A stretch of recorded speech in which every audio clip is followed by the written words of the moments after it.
반갑습니다. 장종용 시장점검입니다. 오늘 코스피 지수 상승 마감했는데 장중에 상승폭을 죄다 반납을 했습니다. 영란은행이 이제 국채를 매입을 하면서 중앙정부가 결국은 다시 시장에 개입하지 않겠냐, 이런 인식인데, 일단 물가 측면에서 본다면 미국 인플레이션은 거의 다 온 것 같습니다. 이제 남은 게 이제 기대 인플레이션인데, 기대 인플레이션을 제외하면 원자재 안정, 그리고 그 금리 인상으로 인해서 나온 거 임대료 상승도 이제 반영이 됐으니까 더 이상 오를 게 없다라고 하면, 이 기저 효과가 확실하게 나타나는 내년 4월, 5월에는 물가가 굉장히 안정이 되지 않을까. 그러면 이 후행적인 조치에 인한 파급 효과가 그 3월에 금리 인상을 했으니까 이제부터 나오기 시작하는 것 같습니다. 그렇게 되면 이제 글쎄, 뭐 제 생각이 틀릴 가능성이 이건 높을 것 같긴 한데, 미국이 한 번 더 금리 올리면 더 이상 금리를 못 올리지 않을까. 한국은행도 한 번만 하면 더 못 올리지 않을까, 이렇게 보고 있고, 어쨌든 한국의 인구 구조나 산업 구조 이런 걸 봤을 때 대규모 이민을 받든지 아니면 제로 금리로 가든지 2024년에는 그렇게 보고 있고, 이게 아마 올해 지금부터 개인적으로는 거의 저점이 나온 것 같다라고 생각을 하는데, 물론 이 급락 패턴 영역에 있고, 이전에 급락 패턴도 보면 진입하고 나서 하나, 둘, 셋, 넷, 다섯, 여섯, 일곱, 여덟, 8거래예요. 그러니까 일주일하고 보름에 한 10일 정도 걸렸습니다. 근데 그 이전에 보면 한 4일, 그리고 계속 그냥 통계를 내보면 일주일인데 5일입니다. 5일 평균적으로. 또 한 번 또 심하게 미끄러지면 하나, 둘, 셋, 넷, 다섯, 여섯, 일곱, 여덟, 아홉, 열, 2주. 그리고 하나, 둘, 셋, 넷, 4일. 여기 하나, 둘, 셋, 넷, 다섯, 여섯, 일곱. 뭐 이렇게 해가지고 최근에는 조금 이게 평균보다 긴 양상을 보이고 있습니다. 그러니까 지금 벌써 하나, 둘, 셋, 넷, 다섯입니다. 그러면 평균으로 하면 이제 끝났고, 최근에 그래도 좀 많이 나오네. 8일에서 10일 정도 나오네. 근데 8일에서 10일 가까운 예만 보더라도 이렇게 또 그럭저럭 버틸 만한 이런 흐름들도 나옵니다. 중간중간에. 지금처럼 줄기차게 무너지는 경우는 잘 없으니까. 이런 게 없이 그냥 내려갔다라고 하면, 항상 그렇지만 통계에 대한 이해를 갖고 적용을 해야 됩니다. 이런 날짜들 한번 빼볼까? 하니까 실제로 급락 패턴에 진입하고 나쁜 날짜는 최근에도 5 거래일이네. 사실 좋은 날이 없었으니까 다 왔네. 이렇게 생각을 할 수 있습니다. 요 다 온 거에 대해서 이제 우리가 생각해 볼 부분은, 저점이 나왔다 안 나왔다 이 문제보다 정부가 관심을 보이느냐 안 보이느냐 이 문제가 큽니다. 왜냐면 이제 시장은 그대로 놔두면 이런 구조가 됩니다. 아무도 개입을 하지 않았을 때 이 증시라는 건 하락하면 하락에 의해서 또 하락하고, 하락에 의해서 또 하락하고, 또 하락하고, 이걸 반복을 하다가 결국은 이제 반대 매매가 나오고, 반대 매매로 인해서 주가가 낮아지면 또 반대 매매가 나오고, 이렇게 해서 극단적으로 가게 됩니다. 여기에 제동을 걸어주지 않으면 시장이 그래도 이렇게 극단적인 일은 없다 생각하는 것만큼 그렇게 안 되고, 그나마 이 위험 속에서도 안전함을 찾을 수 있다라고 이걸 보여줘야 정부가 매년 여기서 7조든 10조든 15조든 세수를 끌어가는 겁니다. 그리고 증권사들이 주식시장을 통해서 이익을 얻고, 그 이익에 대한 법인세를 내고, 또 그 증권사 직원들에 대한 소득 지급하고, 뭐 여기에서 파생되는 세금까지 치면 주식시장이 못해도 연간 세수의 한 10% 정도는 부담을 하고 있다.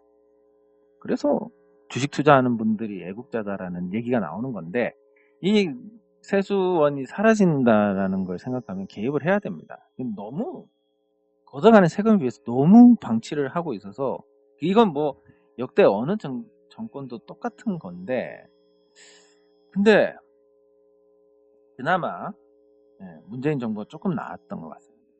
다른 건 잘 모르겠습니다. 다른 건 제가 평가하고 싶지도 않고 평가할 역량도 안 되지만, 주식시장 하나만 놓고 보면 문재인 정부가 그나마 나았고, 제일 예, 이명박 정부도 나왔던 것 같고 노무현도 나왔고 박근혜 정부 때가 조금 실망스러웠고 주식시장만 한정해서는 예, 그랬었습니다. 그래서 이번 정부도 사실 조금 실망스러운 부분이 있습니다. 왜냐하면 지금은 이 국내 자산시장을 살리는 게 미국 따라서 금리를 올려서 외국인 자금 묶어놓는 것보다 훨씬 지금 우선순위가 높아야 됩니다. 제가 아무것도 모르지만 환율 초반에 1,500원 만들고 그러면 주식시장이 이렇게 내려가지는 않았을 겁니다. 이게 충격이 있겠지만 거기에 대해서는 이제 핀셋으로 지원을 해주는 형태가 됐으면 부작용이 크지는 않았을 거고 예, 이렇게 됐으면 이제 해외 자본이 빠르게 유입이 돼서 부동산이나 주식도 안정이 됐을 거고 저가 매수가 있으니까 그리고 이미 우리가 순채권국이 됐기 때문에 이 정도 정책도 할 수 있고 미국 따라서 금리를 올리지 않아도 외화가 살살 빠져나간다 하더라도 그게 우리 시장에 아주 외환 위기를 갖고 올 정도의 큰 충격은 주지는 않습니다. 근데 지금 주식시장이나 부동산 상태 이런 걸 보면 외환 위기나 다름없는 상태입니다. 즉 정책에서 아쉬운 부분이 분명히 존재한다라고 볼 수 있고 그거는 이제 뭐 정권의 문제라기보다는 이 경직된 공직사회 책임지기 싫어하는 이 특성상 어쩔 수 없이 나온 현상이라고 보고 지금이라도 이제 증시안정기금 얘기가 나오고 영국은 영란은행이 개입한 걸 보니까 이제 뭐 기업들이 여기에 개입할 시간이 그렇게 머지 않았다. 미국 금리의 지금 물가 추이를 보면 사실 한 번입니다. 11월 달에 한 번 더 올리면 끝이다. 그럼 3.5%에서 끝나고 우리도 한 번 더 올린다 그러면 한 2.5%? 그 정도가 될 것 같은데 이 정도 금리에서 멈추면 사실 이거 나쁘지 않은 금리입니다. 지금 자산시장이 조금은 활력을 띨 거고 그리고 기대 인플레이션 연 2% 맞추려고 그동안 10년 동안 2%가 안 됐던 거 이제 모아서 반영된다고 해서 이게 진짜 큰일 날 일인지에 대한 부분은 한번 생각을 해봐야 됩니다. 예, 그래서 정리를 하자면 이제 뭐 5그레이드고 뭐 제가 장담을 하는데 어쨌든 다음 주까지 해가지고 10월 7일 이전에 이런 건 누구나 할 수 있겠지만 저점이 나올 것이다. 요거는 이제 장담을 할 수 있습니다. 그러면 이 저점이 만약에 통계적으로 짧은 거라면 9월 28일이 저점이 되는 거고 반등을 이제 할 거고 10월 7일까지 밀리는 것도 아직까지 급락했던 영역에 있기 때문에 가능성 배제를 할 수는 없습니다. 근데 뭐 전반적으로 저점에 대한 인식 여기서 한 번 더 내려봤자 한 번 더 그렇게 생각하시면 마음이 조금 편하시지 않을까 싶고 실제 또 그러하고 그리고 이제 이 다이버전시 기준 요 저점일 때하고 요 저점일 때하고 상대 강도가 이제 비슷한 수준까지 자, 이렇게 되면 이 다이버전시라고 하는데 이게 주가가 다른 위치에 있지만 상대 강도가 똑같은 위치에 있다. 이게 또 저점의 어떤 인식을 가질 수 있는 지표 중에 하나이기 때문에 그래서 거의 뭐 저점이 나왔거나 9월 28일에 아니면 나오더라도 10월 7일 이전에 나오고 그 저점도 생각보다 깊지는 않을 것이다. 2000선을 깨고 뭐 이런 것까지 극단적인 일은 나오지 않을 것 같습니다. 일단 시장에서 기대할 만한 생겼기 때문에 영란은 자 그러면 이제 우리 시장은 여기서 멈춘다. 그러면 앞으로 예상되는 건 시가총액 상위 종목들이 부진합니다. 뭐 거품이 꼈거나 아니면 앞으로 실적 전망이 나쁘거나 이게 시가총액 상위주들이 부진한데 지수 하락이 멈췄다. 나머지 종목들은 분위기가 꽤 괜찮을 가능성이 커진다라는 그런 의미가 됩니다. 그래서 제가 말씀드리자면 고배당주랑 소형주, 중형주는 빼고 소형주 같은 경우는 이제 사서 손해볼 가능성 그렇게 크지 않을 것 같아요. 적어도 이제 1년, 2년, 3년을 보면 1년 지금 사서 1년 안에 수익 구간이 나오겠느냐? 뭐 개인적으로 생각하면 한 95%, 2년 안에 99%, 3년 안에 100% 이렇게 보고 있습니다. 그래서 자금의 투입을 이제 고민을 하셔야 되고 이제 사야 될 때가 왔다. 뭐 다만 이제 소형주하고 고배당주를 먼저 사고, 예, 그리고 시간이 지나서 11월 정도 되면 이제 경기 민감주를 살 만한 기회가 올 것이다. 그리고 한 1년 정도 내리면 더 사고 내리면 더 사고 이런 방식으로 모아 나간다면 그 이후에 굉장히 좋은 결과를 얻을 수 있을 것이다 라고 이렇게 정리를 할 수 있습니다. 시장이 거의 다 왔습니다. 정말로 거의 다 왔으니까 준비를 하시는 게 좋고, 나 돈 하나도 없는데요. 없는 게 좋습니다. 그러면 돈 나올 때 맞춰서 하시면 돼요. 다른 주식으로 이미 박살나서 할 게 없는데요. 안타깝지만 할 수 없습니다. 열심히 생업에 종사하시면서 자금을 축적하시고, 그리고 떨어진 종목들 중에서 원금 주는 종목들 일단 정리하셔가지고 현금 갖고 있으시다가 하락이 멈췄다라고 생각하는 다른 보유 종목에 물을 타시면, 물론 이건 30% 이상 마이너스가 됐을 때의 전제입니다. 그 물을 타시면 이제 그 종목이 또 반등 중에 해결을 보고, 그러면 더 많아진 현금을 가지고 또 물을 타고 이렇게 해서 한 종목씩 순차로 해결을 해 나가시면 됩니다. 지금 현금 10%만 있으면 내가 보유 중인 종목이 9개 각각 10%씩 있다. 이러면 해결 어렵지 않습니다. 시장만 올라간다는 전제로 보면. 네, 그래서 시장이 반등을 하고 그럼 10% 이미 이제 많이 깨져 있다는 전제로 하면 이 10% 현금은 거의 물타기로 1.5에서 2배 정도가 될 수도 있습니다. 손실에 따라서. 그러면 이걸 하고 적당히 반등 나오면 정리가 됩니다. 이렇게 해서 만들어진 현금이 이제 본전을 찾았으니까 20이고, 그래서 지금 허우적거리고 있다. 이제 이렇게 물을 타면 더 빨리 해결을 볼 수 있습니다. 물론 타이밍은 잘 재야 되겠죠.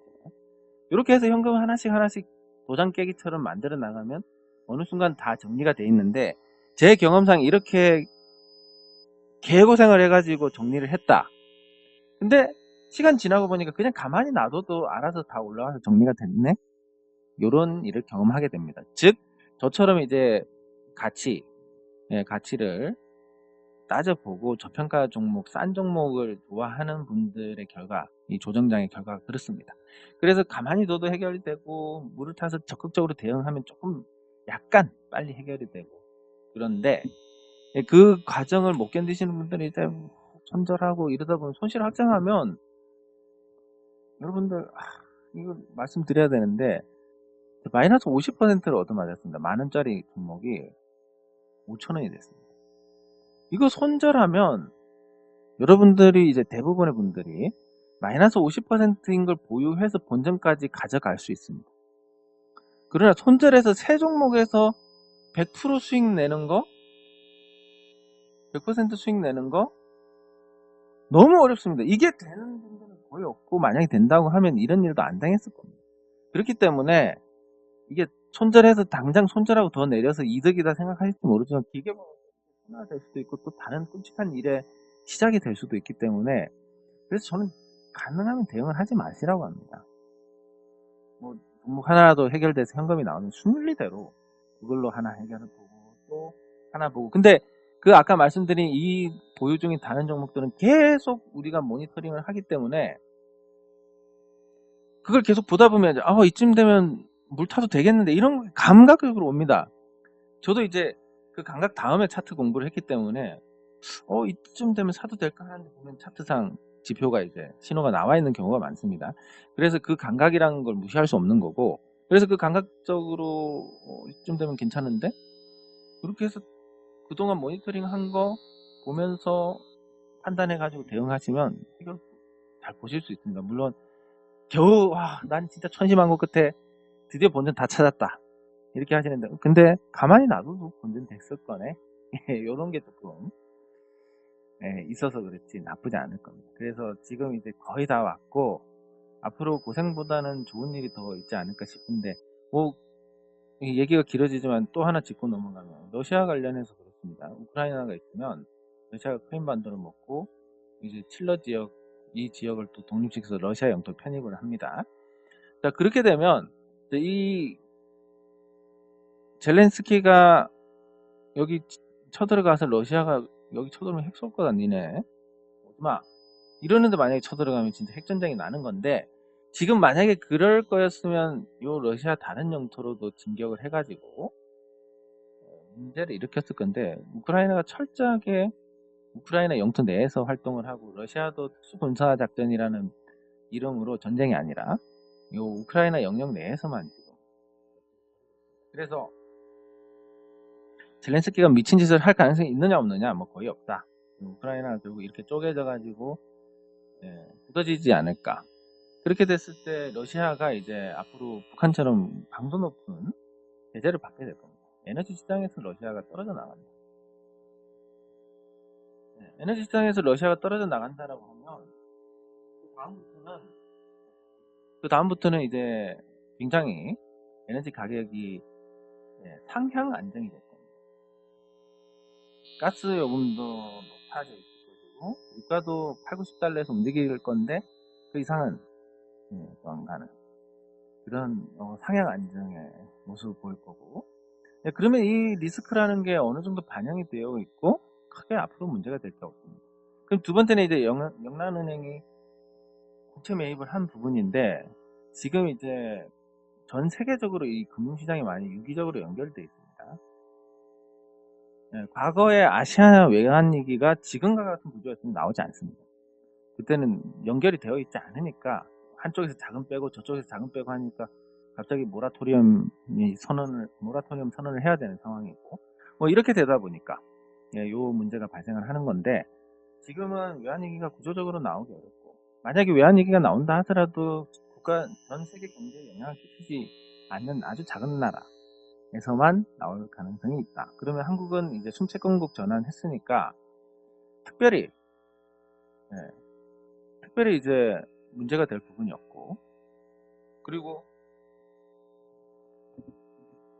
한국 정도의 체급이 무너지면 전 세계적으로 공황이 올 수도 있습니다.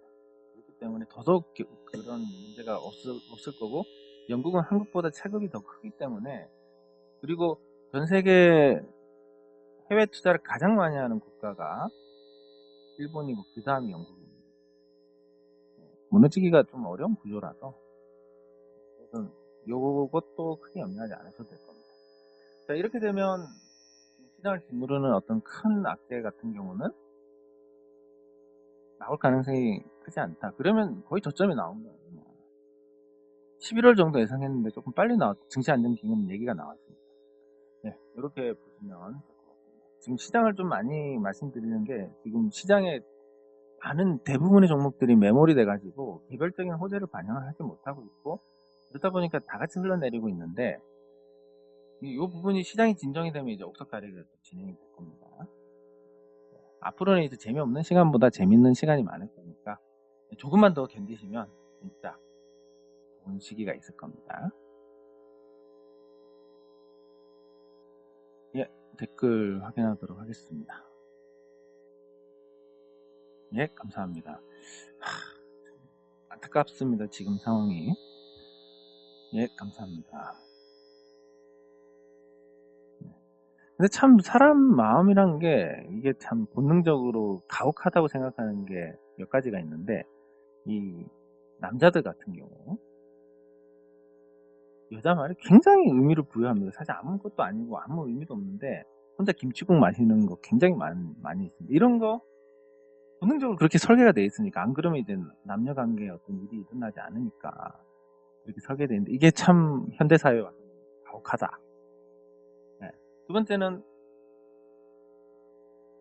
또 가혹한 게 이제 주식시장인데 오르면 계속 오를 것 같고 내리면 계속 내릴 것 같은 인식을 갖고 이 패턴 인식인데 이게 사람들을 본능적으로 다 갖고 있으니까 주식시장 오를 때는 나쁜 거 생각 못하고 나쁠 때는 또 좋을 때를 생각을 못합니다. 지금도 계속 내리니까 더 나빠질 것 같이 좋아질 것 같지는 않지 않습니까? 근데 제가 명확하게 말씀드리지만 일주일 안에 코스피 저점 나오고 이제는 사야 되는 시기가 왔습니다. 근데 유동성이 부족하다 보니까 이런 반등은 없을 거니까 앞으로 한 1년 정도 기간 조정을 받는다 생각하고 싼 종목을 싸고 가치 있는 종목 숫자 나오는 종목을 사고 더 떨어지면 더 사고 왜냐면 더 싸니까 나는 새우깡 지금 3,000원짜리 새우깡을 2,000원에 팔아도 살 건데 1,800원에 팔고 또 1,700원에 팝니다. 그러면 더 사야지. 원래 그래서 샀던 이유를 생각하면 그렇기 때문에 이런 게 하나 있고 또 하나가 이제 내가 가혹하다고 생각하는 것 중에 하나가 육아입니다. 그 짐승들은 아무것도 안 가르쳐줘도 새끼 낳으면 알아서 새끼를 키우고 돌보고, 걔도 새끼 낳으면 알아서 혀로 닦아서 깨끗하게 만들고 뭐 이렇게 하는데, 사람만 이 육아에 대한 본능이 없습니다. 요즘 이제 여자들이 애를 안 낳고, 그 보면 주변에 애 하나 낳고 온 식구들이 매달려가지고 애 본다고 너무나 힘든 상황을 겪는 사람들이 많은데, 사실 이 육아라는 게 그동안 전통적인 어떤 육아가 어떻게 보면 구전으로 왔는데, 이게 6.25를 겪으면서 구전으로 오던 육아법 하나가, 육아법이 틀이 깨졌고, 전쟁 이후에 또 세대를 거치면서 이 육아에 대한 게 사회적인 변화가 많다 보니까 결국은 우리 한국 사회에서 유독 한국 사회의 수산이 떨어지는 이유 중 하나라고 봅니다. 분석하는 거니까. 그러니까 육아를 가르치는 이 시스템이 문제가 되는 거예요. 그러니까 각 나라마다 육아 방식이 있고, 이게 이제 세대를 거쳐서 구전이 되는데, 우리 너무 빨리 바뀐 데다가 인터넷에 의존하다 보니까 근본도 없는 육아법이 등장해서 그걸 또 따라하고, 이것도 해보고 저것도 해보고, 애한테는 뭐가 안 좋더라 저게 안 좋더라 이렇게 하면서 그냥 혼자 해야 될 걸 남자 쪽 부모님, 여자 쪽 부모님 해가지고 한 6명에서 육아 하나 키우는데, 이게 무슨 얘기 하다 이렇게 됐지? 아무튼 이렇게 해서 출산율이 낮아지는 것 같은데, 근본적으로 이제 철학이 부재한 부분, 또 이런 전통과 단절된 부분 중에서 전통적으로 이제 이 사회 구성에 이로움을 줬던 부분들에 대한 어떤 부활이 필요하지 않나. 사실 정치 성향, 좌파 우파 이런 것보다 이런 게 훨씬 더 필요하지 않나라는 생각을 해봅니다. 사람이 점점 살 수가 없게 됩니다. 풍족한데 옛날보다 훨씬 좋은 물질적인 환경에서 살고 있는데, 잘만 하면 얼마든지 행복도를 높일 수 있는데, 그런 쪽으로는 고민을 하지 않는 게 좀 안타깝습니다.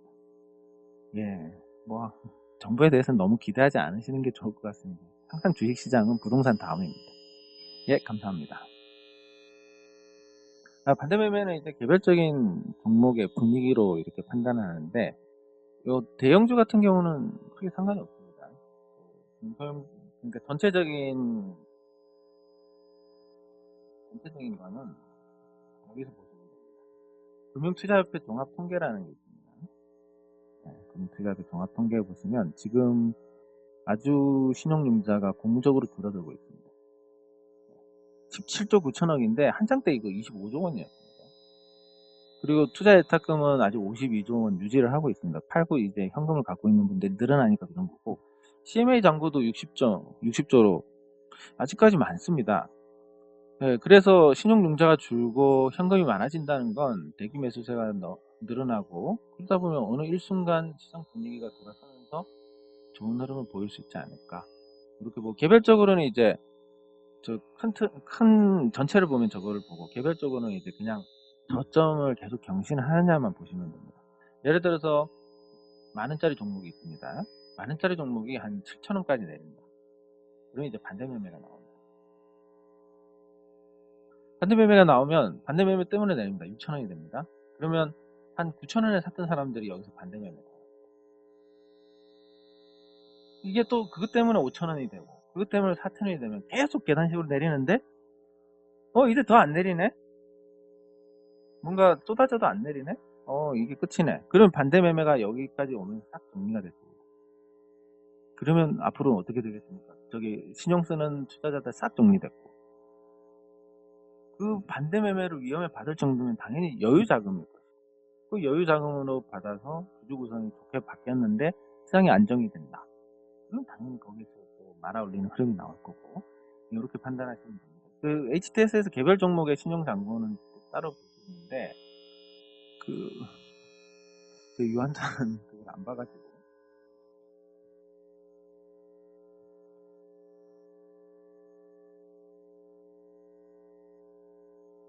뭐 이런 거 참고하시면 됩니다. 3603번 이런 거 보시면 이제 일자별 신용해 가지고 종목별로 이제 신용이 늘어났나 줄었나 나오고, 그리고 기간별 증감, 신용 거래가 증가하고 감소한 종목들 이렇게 날짜별로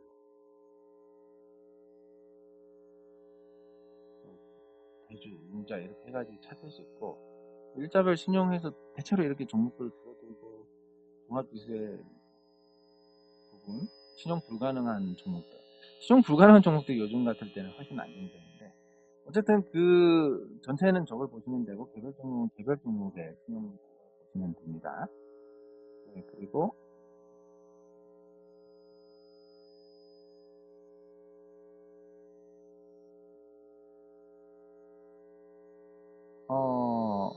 현대 그린푸드 같이 살펴보도록 하겠습니다.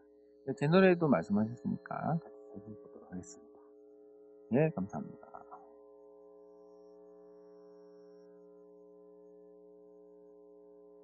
네, 감사합니다. 네, 제 노래 오랜만 아니고요. 네, 계속 내리는데 뭐 사실 계속 내리는 건 누구 탓도 아니고 그냥 주주들 탓입니다.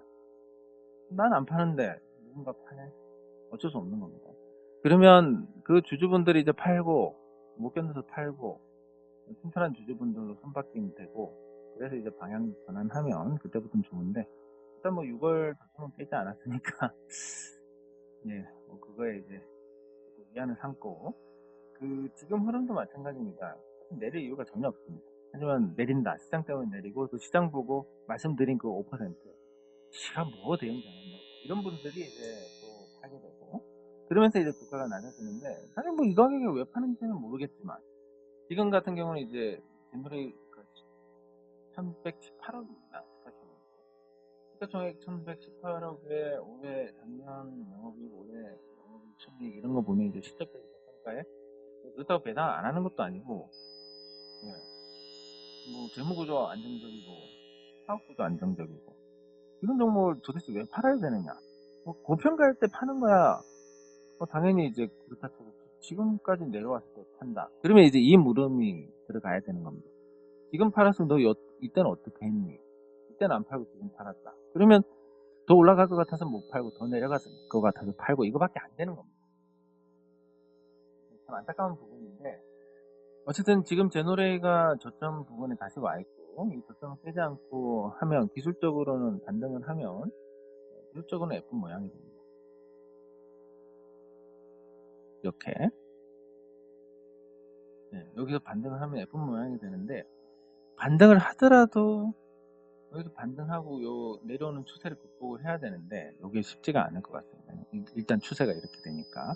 그래서 회복하는 데까지는 시간이 조금 필요할 것 같고, 그 시간은 재무구조가 나빠서 언제 망할지 모르고 언제 유상증자할지 모르고 이런 종목들보다는 훨씬 그래도 기다리기 편하지 않을까, 이런 생각. 그리고 지금 평가받기는 싫지만 결국은 이 실적이 쌓이다 보면 어떻게 되겠습니까? 지금 회사 순자산이 825억인데, 그러니까 2019년에 596억, 2020년에 665억, 2021년에 788억, 그리고 825억. 그러다 보면 1년 더 있으면 뭐 한 900억, 더 있으면 이제 1000억, 1100억 이렇게 계속 늘어날 겁니다. 사업 영역이 장벽이 높으니까. 그리고 물가가 올라가는 만큼 거기에 또 반영을 할 거고, 이러다 보면 제품 가격 올라가고 마진도 매출 규모에 따라서 올라가고, 이 구조로 계속 가다 보면 결국은 회사의 가치가 지금 주가에 비해서 훨씬 낮아지는, 아니 높아지는 상태가 될 거고, 어느 순간 시장이야 뭐 어느 시점 되면 또 좋아지고 어느 시점 되면 또 나빠지고 하니까, 좋아진 시장에 맞춰서 달리다 보면 크게 좋은 흐름이 나오지 않을까. 그렇기 때문에 지금 당장 조금 많이 불편하시겠지만, 지금 우리가 평가를 받고 지금 팔아야 되냐 사야 되냐 이거를 고민하려고 한 건 아니기 때문에 답답하고, 시세 보면 누구나 다 답답하겠지만, 그래도 조금은 그 가치에서 위안을 삼으시면 좋을 것 같습니다. 자, 현대그린푸드 질문 주셨는데 지금 잘 흘러내리고 있습니다. 현대그린푸드가 예, 저평가주에. 그리고 기업 분할을 하게 되면 관심을 받는데 항상 그렇지만 기업 분할하기 전에는 주가가 대체로 약세고 인적 분할을 해가지고 지주회사하고 사업회사로 나누면 예, 요 지주회사 사업회사 중에서 요 나눌 때 기준에 따라서 사업회사가 더 좋다 그러면 사업회사 올라가고 지주회사 내려가고 나누는 기준에서 지주회사가 알짜 다 가져갔네 이러면 올라가고 내려갑니다. 근데 대체로 이제 지주회사는 주가가 오를 필요가 없고 상속세 부담만 커지니까 사업회사는 그 실적이 잘 나와야 또 배당을 주고 여기서 수익을 가져가니까 네, 그래서 대체로 기업 분할하면 사업회사가 좋으니까 현재 그 구조는 지금보다는 기업 분할 후에 직후에 사업회사에 투자를 하시는 게 좋지 않을까 봅니다. 네. 그리고 종목을 보면 오늘 이제 배당락이 나온 게 풍강이라는 종목인데 3,400원까지 아까 6월달에 밀렸다가 반등을 했고 또 밀렸습니다. 예, 그러면 이게 저점이 나오느냐 이건 모르겠지만 배당 관련해서는 그래도 배당락이 나와서 이 결산 날짜가 조금 특이합니다. 그리고 앞으로 시가총액이 지금 353억밖에 안 되니까 이게 상장 프리미엄만 200억인데 153억인데 회사 가치가 700억 가까이 됩니다. 굳이 이게 왜 빠져야 되는지 모르는 그런 상태가 되고 이게 이제 시장이 진정되면 좀 더 이게 또 반등할 때는 그렇습니다. 놀래가지고 다 아까 말씀드린 5%가 던지는데 안정이 되고 나면 반등하면서 아차 싶어가지고 매수가 들어오다 보면 회복해버리는 경우가 또 되고 있습니다. 네, 그래서 지금 멀쩡한 종목 중에서 이제 상장 프리미엄 수준까지 떨어지는 종목들은 뭔가 이제 여기서 더 내릴 게 있겠냐. 시가총액 100억 만들려고 100억 만들면 얼마나 좋겠습니까? 시대주주 지분 뭐 끼켜야 한 30억 될 텐데 불러가지고 얼마든지 어떤 그런 행사를 할 수도 있고 네, 그런 상태가 되니까 지금 소형주들은 거의 바닥을 쳤다고 보고 그 중에서도 시가총액 500억 이하 종목들은 나중에 경기 회복되고 환율 수혜받고 이런 거 겹쳐가지고 예, 크게 또 좋아질 일이 생길 거니까 나쁜 시기에 잘 사가지고 여기까지 쌀 때 사서 비쌀 때까지 잘 기다리는 그런 대응 해 나가시면 지금 당장 재미없어도 좋은 결과가 있을 겁니다. 네, 장 종료 후 시장 점검은 여기서 마치도록 하겠습니다. 수고하셨습니다.